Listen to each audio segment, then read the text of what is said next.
그런데 너희는 이르기를 아들이 어찌 아버지의 죄를 담당하지 아니하겠느냐 하는도다. 아들이 정의와 공의를 행하며 내 모든 율례를 지켜 행하였으면 그는 반드시 살려니와 범죄하는 그 영혼은 죽을지라. 아들은 아버지의 죄악을 담당하지 아니할 것이요 아버지는 아들의 죄악을 담당하지 아니하리니 의인의 공의도 자기에게로 돌아가고 악인의 악도 자기에게로 돌아가리라. 그러나 악인이 만일 그가 행한 모든 죄에서 돌이켜 떠나 내 모든 율례를 지키고 정의와 공의를 행하면 반드시 살고 죽지 아니할 것이라. 그 범죄한 것이 하나도 기억함이 되지 아니하리니 그가 행한 공의로 살리라. 내가 어찌 악인이 죽는 것을 조금인들 기뻐하랴.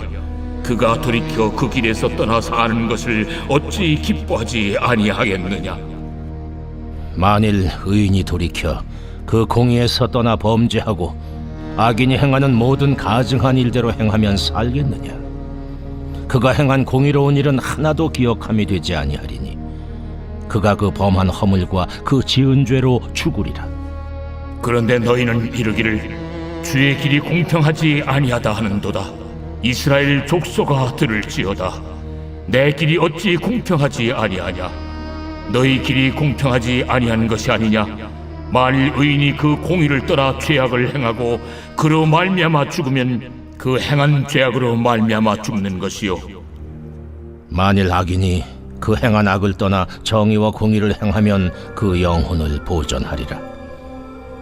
그가 스스로 헤아리고 그 행한 모든 죄악에서 돌이켜 떠났으니 반드시 살고 죽지 아니하리라. 그런데 이스라엘 족속은 이르기를 주의 길이 공평하지 아니하다 하는도다.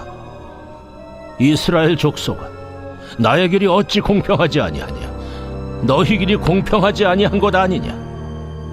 주 여호와의 말씀이니라. 이스라엘 족속아, 내가 너희 각 사람의 행한 대로 심판할지라. 너희는 돌이켜 회개하고 모든 죄에서 떠날지어다.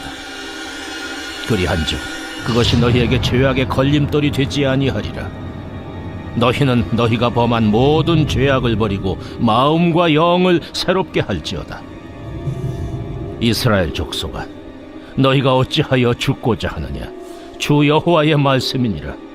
죽을 자가 죽는 것도 내가 기뻐하지 아니하노니 너희는 스스로 돌이키고 살지니라.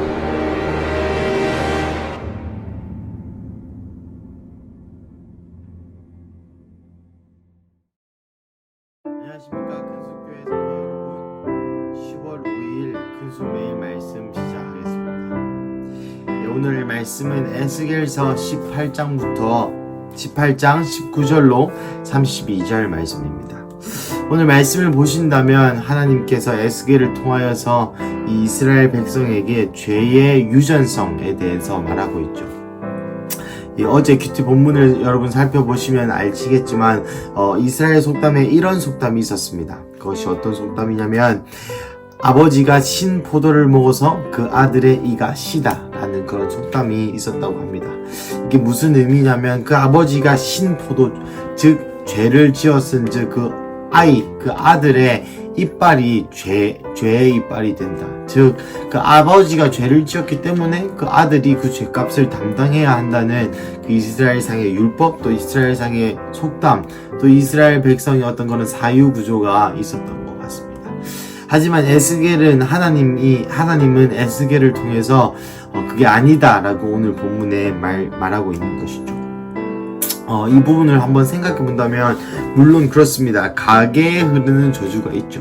예를 들어서 계속 암으로 죽는 그런 집안이 있다든지, 혹 계속 특정한 죄악을 아들도 짓고 할아버지도 짓고 아버지도 짓는 집안이 있다든지, 사탄이 어떤 그 가계에 흐르는 저주를 통해서 역사하곤 합니다.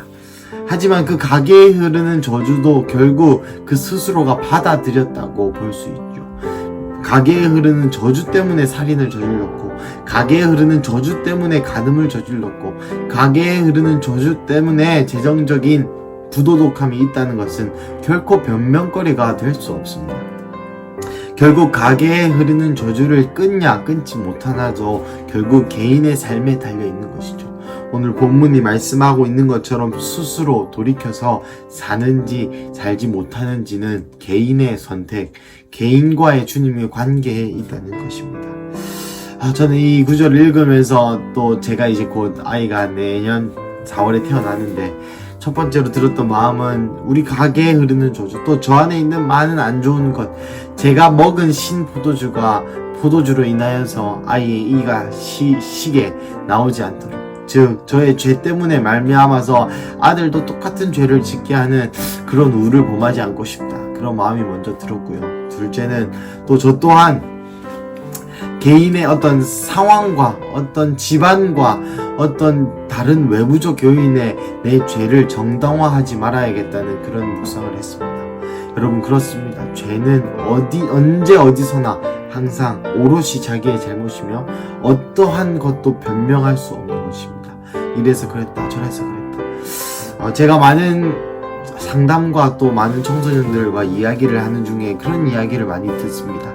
나는 집안이 이래서 난 안 돼요.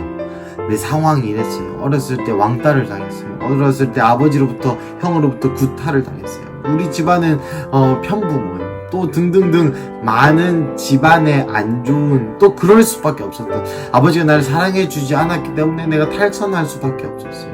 내가 어렸을 때 이렇게 큰 사고를 당했기 때문에 나는 적정선 이상 올라갈 수가 없어요. 나는 바라보고 싶지도 않아요. 라고 패배주의에 빠져 있는 것들을 많이 보곤 합니다. 그럴 때마다 제가 이렇게 얘기하죠. 누구야, 생각해봐봐. 너보다 훨씬 더 안 좋은 곳에서 훨씬 더 승리한 삶을 사는 사람들이 세상에는 꽤 많다. 너랑 비슷한 환경, 너랑 비슷한 조건에 있는 놓였던 사람들이 한 명도 성공하지 않은 사람이 없지 않다. 즉, 너랑 비슷한 조건, 안 좋은 환경에 있는 사람도 자기의 선택 여하에 따라, 자기의 노력 여하에 따라 훨씬 더 성공한 삶을 사는 사람이 너무나 많다라고 많이 얘기해 주었습니다. 그렇습니다, 여러분. 내가 아무리 죄를 지을 수 있는 공간, 죄와 가까운 곳에 있다 할지라도 그 가운데서 마음을 돌이켜서 살면 하나님은 구원해 주신다는 것이죠. 우리 하나님이 상황이 어쩔 수 없이 끌려다니는 하나님이십니까? 아닙니다. 우리 하나님께서는 구원의 능력이 계신 예수님의 이름을 우리에게 허락하셨고, 우리 하나님은 불가능이 없으십니다. 눈앞에 있는 모든 상황들이 불우하고 암울하고 그렇게 보여지지 않고 절대 불가능할 것 같은 그러한 상황들 가운데서도 복음의 열매와 복음의 씨앗이 맺혀지며 그것을 통하여서 주님의 마음을 하는 기적이 일어나는 것이죠. 그리고 둘째로 보면 이스라엘 백성이 불평하게 됩니다. 하나님이 공평하지 않다고 불평하죠. 여러분, 잘 생각해 보십시오. 하나님이 왜 공평하지 않습니까? 행한 대로 보응해 주리라. 네가 행한 대로 구원을 받고 행한 대로 내가 평가하리라 하는데 왜 이스라엘 백성이 공평하지 않다고 이렇게 말하는 것일까요? 제가 묵상을 해보았을 때 이런 마음이 들었습니다. 자신이 의롭게 살지 않기 때문에 하나님이 공평하지 않다고 불평하는 것이죠. 여러분, 잘 생각해 보십시오. 만약 이스라엘 백성들이 의 가운데 걸어왔고 이스라엘 백성들이 하나님이 행한 대로 심판하시겠다라는 말을 들었을 때 이스라엘 백성의 행함이 하나님 앞에 바른 것이었고 하나님 앞에 선한 것이었다면 이 말을 들었을 때 오히려 기뻐해야 하지 않을까요? 예, 주님, 제가 지금까지 견뎠고 제가 지금까지 주님을 위해 살아왔습니다. 주님, 이제 나타나 역사하여 주십시오. 아멘, 주 예수여 어서 오시옵소서 라고 해야 하는 반응이 마땅한 반응일진데 이스라엘 백성들은 불평합니다. 자신의 삶이 그렇지 않았기 때문이죠. 자신의 삶이 죄악으로 가득하였고 자신이 행한 대로 보응받는다고 이 말을 들으니 무서운 것이죠. 두려운 것이죠. 그래서 결국 불평하게 됩니다. 하지만 우리 사랑하는 하나님께서는 31절 32절 가운데에 이렇게 말씀하시죠. 너희는 너희가 범한 모든 죄악을 버리고 마음과 영을 새롭게 할지어다. 이스라엘 족속아, 너희가 어찌하여 죽고자 하느냐? 주여 여호와의 말씀이니라. 죽을 자가 죽는 것도 내가 기뻐하지 아니하노니 너희는 스스로 돌이키고 살지니라. 오늘 이 말씀이 우리에게도 성령님께서 하시는 말씀이라고 믿습니다. 하나님께서 우리가 죽는 자도 죽는 걸 원하지 않으시는 분 바로 우리 하나님입니다. 우리가 아무리 큰 죄악을 지어도 스스로 돌이키고 살면 하나님께서 구원해 주시는 것이죠. 우리가 하나님은 우리로 하여금 그냥 그 죄악에 내버려 둠을 당하여서 죽는 것을 원하지 않습니다. 성경에 얘기하고 있지 않습니까? 죽을 자도 죽는 것도 내가 기뻐하지 아니한다.